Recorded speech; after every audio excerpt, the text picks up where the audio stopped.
আজকে আমাদের ট্রেন যাত্রাটা দিল্লি থেকে হাওড়া অর্থাৎ নিউ দিল্লি স্টেশন থেকে হাওড়া পূর্বা এক্সপ্রেস। তো ট্রেন যাত্রার এতটাই ভিড় ছিল বাইরে স্টার্টিংয়ে, তো সেই কারণে জন্য আমরা বাইরের ভিডিওটা করতে পারিনি, কারণ ওয়েটিং লিস্টে প্রচুর লোক ছিল। তা আমরা আস্তে আস্তে এই যাত্রাপথের অভিজ্ঞতাটা পুরোটাই আপনাদের সামনে তুলে ধরবো। সঙ্গে থাকুন, পুরো ভিডিওটা ভালো করে দেখুন। ঘুমানোর সময় বল গুড নাইট, আর কিছু না। আজকে আমরা খুব মজা করেছি, তোমরা দেখতেই পেয়েছো আমরা ট্রেনে কত সুন্দর মজা করেছি। তোমরাও যদি এরকম মজা করতে চাও, আরো ইনাফ এন্টারটেনমেন্ট করতে চাও, চ্যানেলটাকে তাড়াতাড়ি ফলো করে দাও আর লাইক সাবস্ক্রাইব সবকিছু করে দেবে, বেল আইকনটা অবশ্যই প্রেস করে দেবে। আর আমাদের এরকম মজার ভিডিও দেখতে গেলে অবশ্যই চ্যানেলটাকে সাবস্ক্রাইব করে দাও। আমাদের সঙ্গে থাকো। গুড নাইট, তাদের সবাই ঘুমিয়ে পড়ো, অনেক রাত্রি হয়ে গেছে, আমরা এখন ঘুমিয়ে যাবো। Good night. চলো, তুমি গুড নাইট। সুবিক বেঁচে আছিস? হ্যাঁ, ও বেঁচে আছে। শাবাশ। আর শুভ ঘুমিয়ে গেছে, ওকে দেখা যাবে না। Hi guys, good night guys. Good night. চলো।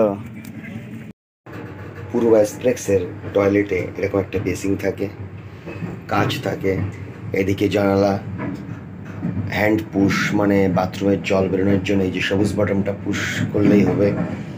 আর এটা হলো ইন্ডিয়ান স্টাইল, এখানে একটা মগ আর এখানে একটা ট্যাপ থাকে, এখানে হ্যাঙ্গার থাকে 3টে জামা কাপড় ঝোলানোর জন্যে। বাথরুমটা বেশ বড় সড়ো, কোনো অসুবিধে সেরকম, স্পেস ছোটো সেরকম কোনো ব্যাপার নেই।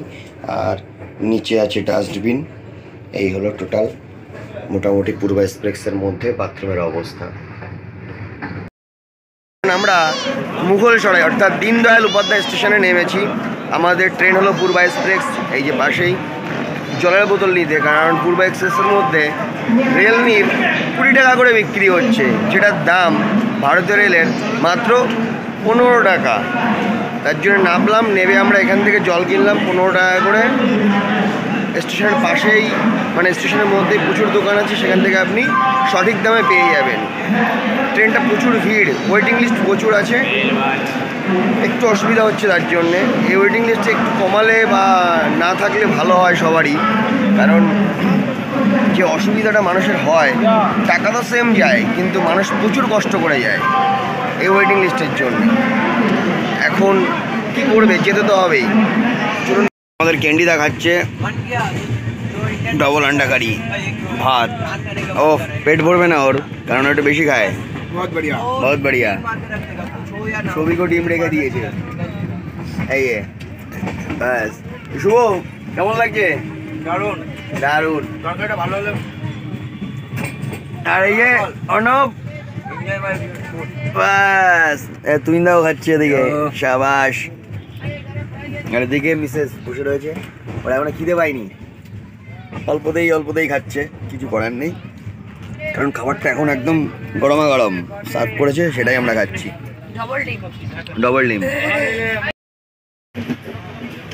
দিল্লি থেকে ফেরার পথ অর্থাৎ কলকাতা বা মানে আমরা যাব হলো হাওড়া স্টেশন। তো এখানে বিভিন্ন রকম পাহাড় ও বেশ কিছু গুহা পড়ে। আমরা সবেমাত্র একটা গুহা পার করলাম। এইবারে আমাদের ট্রেনটা আস্তে আস্তে একটা পাহাড়ের পাশ দিয়েই যাচ্ছে। আমরা আস্তে আস্তে এইবারে গুহার মধ্যে প্রবেশ করছি। এই যে গুহার টানেল।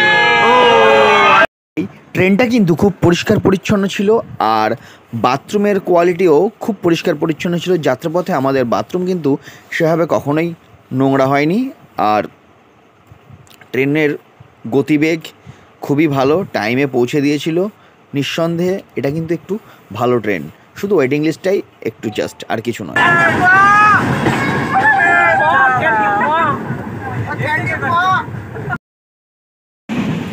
মিডিল বার্থ, আপার বার্থে আমাদের শুভ শুয়েছে, মিডিল বার্থে আমি শুয়েছি, নিচের বার্থে সৌভিক, আর এদিকে ক্যান্ডি হলো এই বার্থে শুয়েছিল, ও ওই পাশে ছিল, মিসেস এইখানে, আর এইখানে আপাতত আছে সৌরভ, কিন্তু এখানে ছিল অন্য দুজন শুয়ে। আমাদের টোটাল হলো এই কম্পার্টমেন্ট, আর এদিকটায় আমাদের পড়েছে, বাট এদিকে 3 জনা আছে, 4 জনা, মোট আমরা 11 জনের ট্যুর, অন্য একজন আর অন্য বাড়তে পড়েছিল। অ্যাকোমোডেশন থাকছে স্লিপার কোচে এইরকমভাবে, সব অ্যাকোমোডেশনই এক।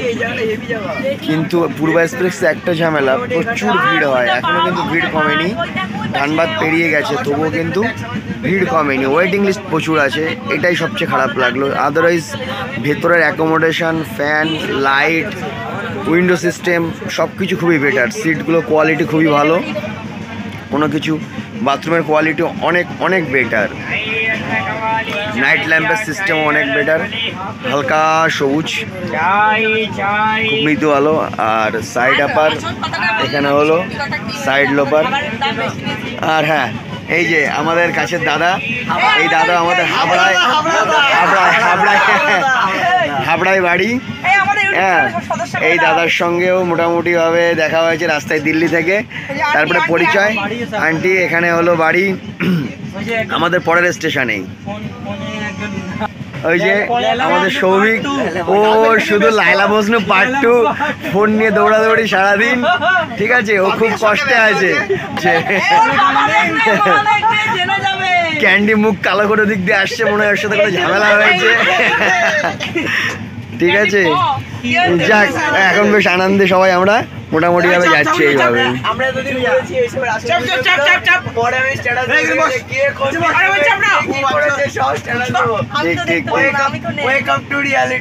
একদম একদম একদম একদম।